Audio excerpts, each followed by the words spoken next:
Hey, if you're a sports photographer and you shoot football or soccer in the fall or winter time, you're gonna have to be prepared to dress for cold weather. In Northeast Kansas, I've got to be prepared for everything. It could start out 60 degrees at the beginning of a football game and be 20 by the end of the game and snowy. And that's no joke, that's happened. So in this video, I'm gonna show you how I've progressed and what kind of gear I wear on my body, not camera gear.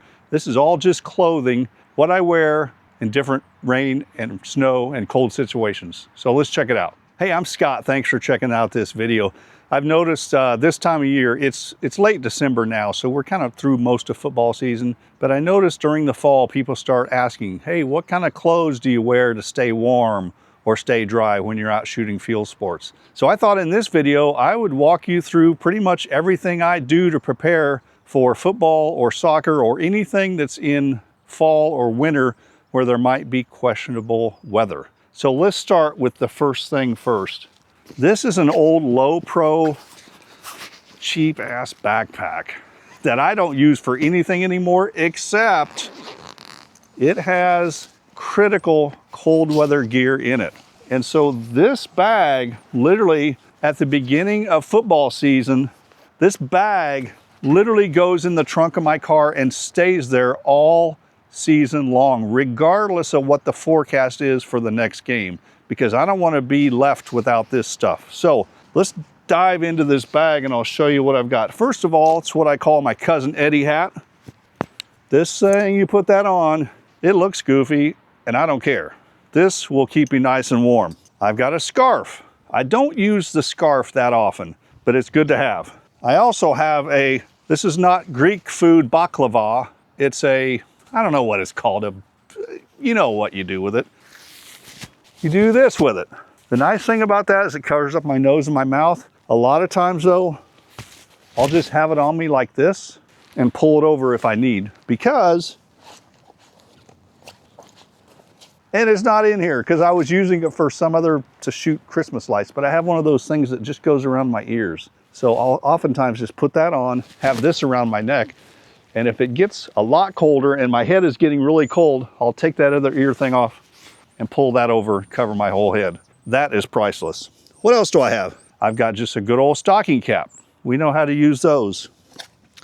I have some wool gloves that are fingerless, but also I can pull and cover up the fingers. I really don't use these that often, but I have used them before, mainly because they're fingerless, but they're really thick and really warm, but it makes it really hard to grip a camera when you're using these. So my go-to gloves for cold and rainy weather are some receiver gloves. Nike receiver gloves. It doesn't even say what brand they are because these are probably 20 years old and they still have plenty of stickum on them.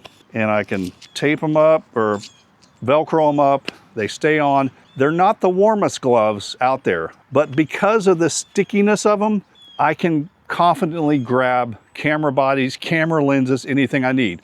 And they're easy to get off. If I need to take them off, it's quick to take them off and do any things I need to do with my bare fingers. But frankly, this will even work my phone usually. So these Nike receiver gloves, get whatever kind you want, but find the ones with the stickum on them. Those are my go-to gloves for wintertime. And again, all those things are in that Lowepro bag and they go in my trunk of my car at the beginning of football season and they stay there all season. I'm a little embarrassed because I took it out of the trunk and used those ear things for a holiday lighting thing recently, but that's everything that's in that bag. So what's next? Got to start at the bottom, good socks. If it's gonna be cold, I'll at least obviously put on one pair of socks and take another pair, and depending on how cold it is, I might put them on right before I go into the stadium. But I have a pair of regular decent socks and a thick pair of wool socks, so I'll double up on the socks. Next up, I have multiple types of like long handle underwear. This is a thicker version that I've used over the years. This is like an underarm type that's thicker than just the typical Under Armour stuff. And I find that because this is so tight that it really does a great job of keeping my legs warm.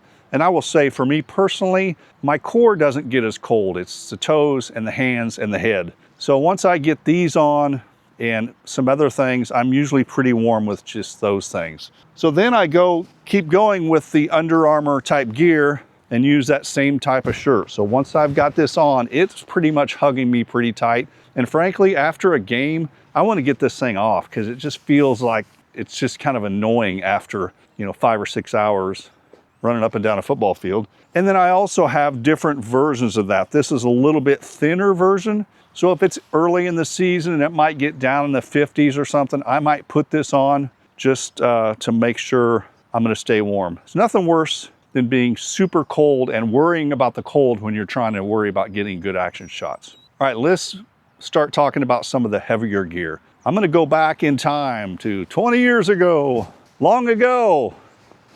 I'm from Kansas. Anybody from the Midwest has some of these, key coveralls. These things are awesome. They've got zippers at the bottom, so I don't have to take my shoes off to put them on. They zip all the way up to the neck and all the way down past the crotch. These things are great. I use them when I'm doing shoveling snow or doing things outdoors in the wintertime. I have used these to shoot. I haven't used them in years because I think I've found some other options that are a little more presentable at college and NFL games. So we'll start with the lighter gear. I take a jacket, and I have a lot of band gear from the K-State Marching Band because I'm their official photographer.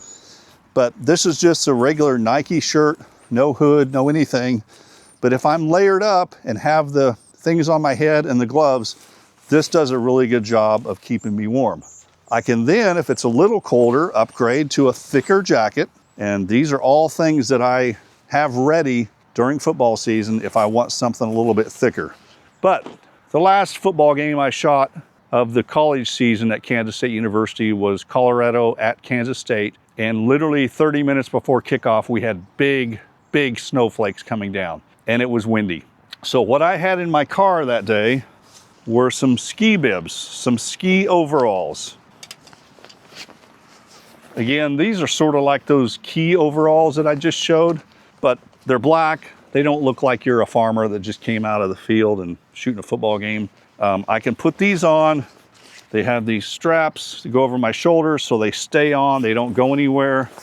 They're super warm. They've got zippers at the bottom so I can pull them on without having to take my shoes off. The worst thing about trying to get ready at a stadium is having to take everything off to put something else back on. So it has these zippers down at the bottom so I can just unzip it, pull these right over my shoes, and I'm good to go. So sometimes I'll put this bib on and one of those lighter jackets, and frankly, I'll stay warm enough. All right, I also have a Columbia jacket that has a hood. This is a great jacket. I'm sure you know, Columbia gear is really made for these kind of things. It's got a lining that unzips out, but if I'm using this for field sports in bad weather, I keep this thing all together. And what I really like about it is it has the hood. If it's really snowing or raining or sleeting, you've got stuff coming down out of the sky, it's really important to have a hood. So this is a really good one that I like. It's got a lot of pockets, got pockets up here so I can put my phone and keep it handy. This thing is really warm. Again, this is some gear that I get from the K-State Marching Band, but this Nike jacket also has a hood, which is really nice. And I like that it comes down, it's not just at my waist. That Columbia jacket comes right to my waist. This one comes a little bit farther down, which I like. It's got big pockets, big deep pockets, and again, it has the hood. So these aren't cheap, but they are worth every penny when it's cold and you're in bad weather. The last piece that I almost always keep in the trunk, sometimes I'll put it in the trunk if the forecast is for rain, but is this Tideway, I don't know how you pronounce this. I'll put a link to it in the description. I bought this stuff on Amazon. The nice thing about it is it's really light and it rolls up really compact, but again, it has a hood, which is critical. So I started out in a couple of different situations at that last game of the season, but I ended up with one of those lighter jackets and this raincoat and then the bigger coat on top of that. So I did not get cold at all. I didn't get wet. The gloves worked. Everything was good. So that about covers it. Let me know in the comments if you have something that you wear, or specific gloves, or any long underwear that you wear underneath everything. How do you layer up for cold weather shooting in the fall and winter? So thanks for watching this video. If you like it, give it a big thumbs up and subscribe. Leave a comment down below if you think this is helpful to you, and we'll see you in the next video. Happy shooting.